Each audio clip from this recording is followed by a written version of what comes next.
Surprise ako kasi that time, kasi is ano pa pandemic pa. So, na-amaze ako sa mga how the product is, no? And of course, that time kasi siyempre, importante natin ang health eh. So, that time, urada din naka-avail ako that time. Para for the family, no? Na mas-safe din kami that time, that last pandemic. So, it's a good kasi kami lahat family naman. Hindi kami nakaranas ng COVID. Yeah, hindi namin yun naranasan kahit lumabas kami.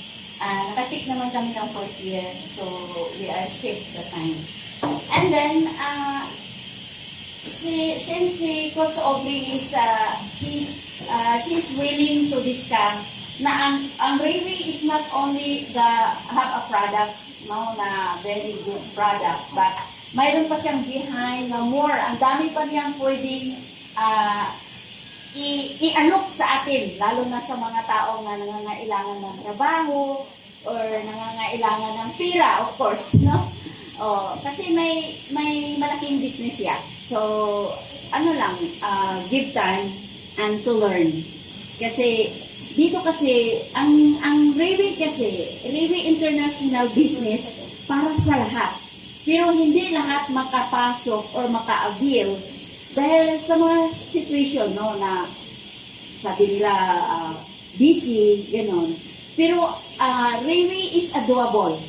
Yeah, pwede kang magre-railway kahit sa bahay ka lang. Kasi we are, may mga cellphone tayo. Pwede natin kontakin yung mga friends natin. And we invite something like this na para ma-explain sa kanila kung what is Railway. So, anong mayroon sa Railway na maraming so dito sa Pilipinas is hindi, 6 na po ang opisina dito. Mayroon sa Manila, sa Pampanga, sa Cebu, sa Iloilo, sa Davao, sa Cagayan. And international, kahit in Budapest, mayroon na din silang open doon. Just this month lang.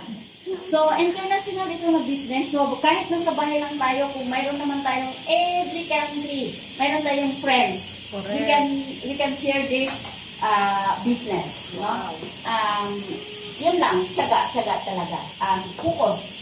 Kasi sa business naman, lahat naman, kahit magnegosyo pa tayo ng tikoy dyan sa labas or yung barbecue, kailangan din ng puhunan. Correct. Pero dito is doable. Kung wala kang pera, you can find your friends or your classmates before or baka may kakilala ka na contractor, no? Yung pagkabata ang wallet pa. Yeah, may kaibigan ng ganon. If they are not interested in the in the business, you can offer them the product. So, at the same time, kung wala kang pera nga ika-start, you can start by that. No? Pwede mo siyang gawing simula na gamitin mo yung puhunan para mag-start sa negosyo na ito. Yun. Ano ba yun? Ang 4th year po is very helping to my family. Lalo na sa kapatid ko kasi start na nag-join ako sa Railway. May kapatid akong 3 na stroke. Mga bata pa sila sa akin. So, instead na pera ang ipadala ko, 4th year po ang pinadala ko. No. Every month napadala ko sa kapatid ko dahil masakit siya na yung may tubig yung baga niya. Ang isa na stroke din, high blood. Yung kapatid ko, nag-iisa kong kapatid na babae, na stroke siya. Ito lang po din ang nakatulong sa kanya. Yeah. So, ganun lang po. Sharing lang. No? Sabi nga nila, sharing is caring. Yeah. So, yan lang. Marami pa namang, baka marami pa rin daw marinig na mag-share about how they observe in Railway and how they success. Thank you.